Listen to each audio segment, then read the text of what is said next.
అప్రకటిత emergency Jaganmohan Reddy పరిపాలనలో 2019 నుంచి 2024 వరకు కొనసాగితే ఆ అప్రకటిత ఎమర్జెన్సీని కూడా వ్యతిరేకిస్తూ ఇవాళ ప్రజలు అపూర్వమైన విజయం కూటమికి అందించారు.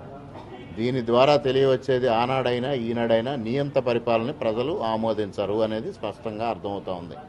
అందుకే ఇవాళ దిక్కులేని పరిస్థితిలో జగన్మోహన్ రెడ్డి తన పార్టీని కాంగ్రెస్ పార్టీలో విలీనం చేసే దిశగా అడుగులు వేస్తూ ఉన్నాడు.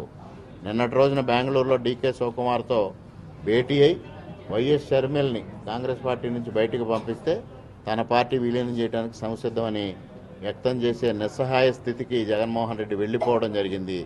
తనతో గెలిచిన 11 మంది ఎమ్మెల్యేల్లో ఎంతమంది తనతో ప్రయాణం చేస్తారో తెలియని పరిస్థితి, గెలిచిన 4 పార్లమెంటు సభ్యుల్లో ఎంతమంది తనతో ప్రయాణం చేస్తారో తెలియని పరిస్థితి, ఉన్న రాజ్యసభ సభ్యులు తనతో ఉంటారో లేనో తెలియని పరిస్థితి.